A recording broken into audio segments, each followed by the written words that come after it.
Just going back to this indicator. We'll turn this, not turn the other way.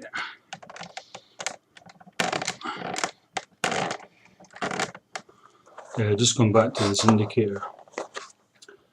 Move the camera completely there.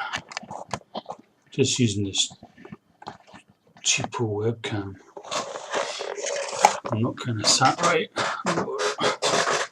because this is over. It should be over here, and it's kind of bugging me. So look, that's better. Right, I've got this indicator, but the problem I've discovered with it. Well, it's not much of a problem. It's not a big deal. Is that I think this is going to have to be turned. Yeah, there we go. These connectors are wrong. But instead of cutting up this indicator, which isn't a problem, or worse, the worst problem would be cutting up the factory loom, the Triumph loom. This is going on a Daytona T595. It's actually quite a good quality indicator. I got a tip off a guy on Facebook. I'm on the T595 club.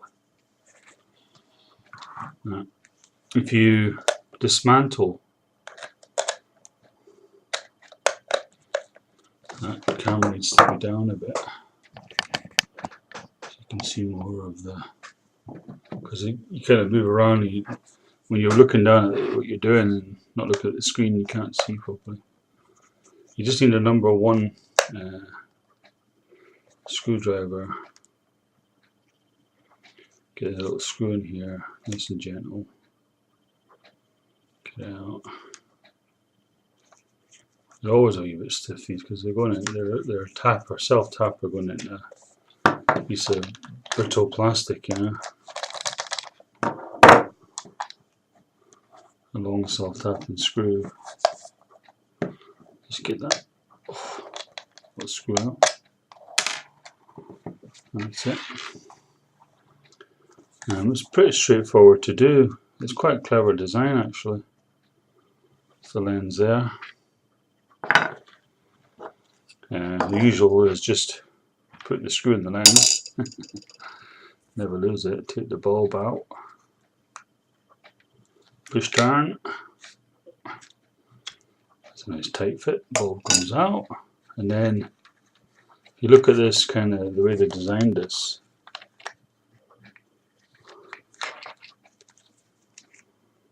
I'm hoping this will just go straight through. I might have to take the sleeve off. But I just want to show you how they've designed this. If I get this up a little bit, this comes out, this whole lens comes out. I think it's very clever. I don't know if this is the same in the pattern. It isn't, it's different on the pattern. I'll just get this out a little bit so I can show you what's going on. I think that sleeve has to come off.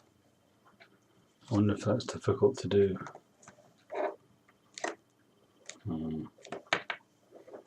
I probably could force it through there, actually. Get it through there. Yeah, it'll come through. A bit of with this, with the Triumph lens has a little I think there's a better solution. It unclips. Forgot about that. It unclips off the mirror. Just comes off those. That's it. That's it. You can put that to one side, and then it just pulls out.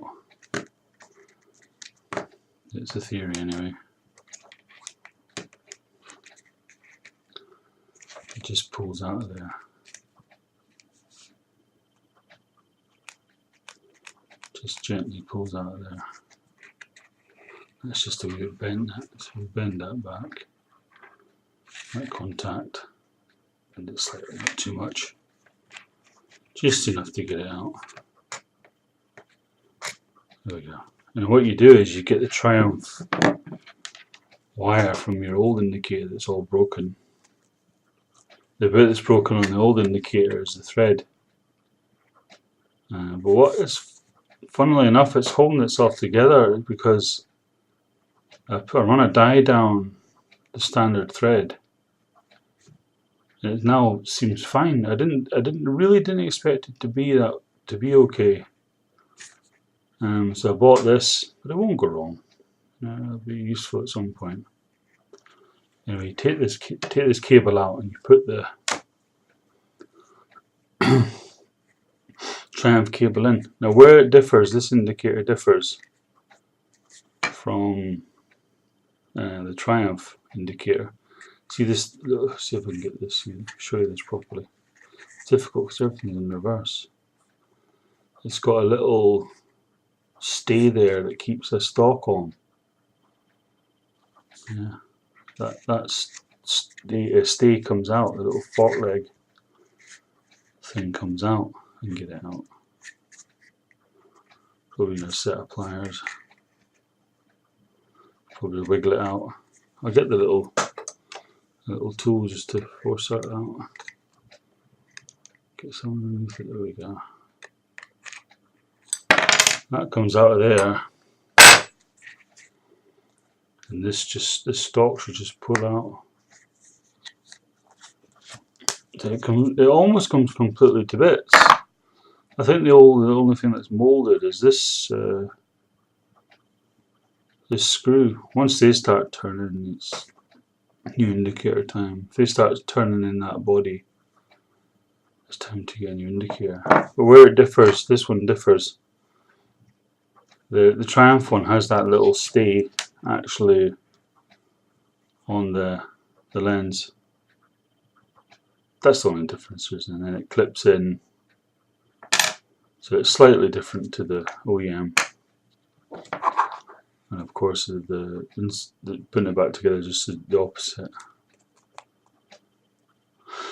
How does that go then? Because that little stalk there goes into a little hole in the mount. I've had to drill the new bracket, headlamp bracket, put a tiny little 5mm hole, and then it just slots. I measured it properly. I used the vernier gauges from the edge of the screw to the middle of the hole, the middle of the stalk, and I used a level to get it nice and straight on both sides. It's just to get it even on both sides. That obviously goes back in that way. The stalk going the opposite direction.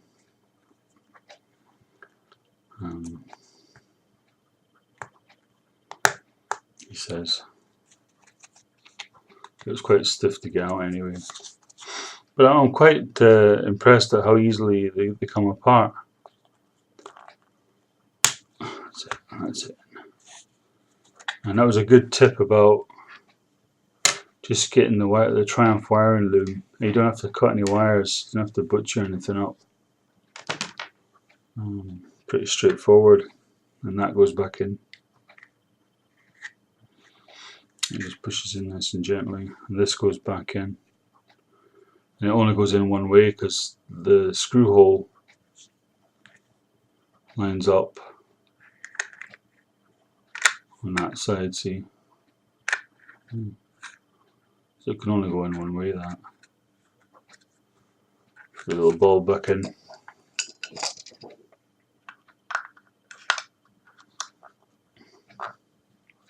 That's it. So pretty straightforward. But I just thought I'd share that because it's interesting. It's a handy little tip to know that.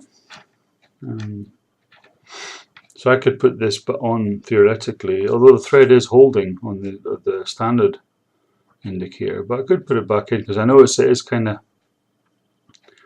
it's not going flush. This stalk is actually pulled out of this bit of plastic on the OEM one, and this one would sit harder back, so I might just do that. I've got a minute. It won't take long to do. Just take the old one apart and get the fingers feel weird because they're covered in super glue. Oh, I feel very strange. I was gluing that mesh onto the bike. It was very, very weird. I'm not going to put this all the way back in. because it'll be out again. I don't know if that's the right thing, but must be. Okay, just a little tip, which I thought was a good one and good enough to share.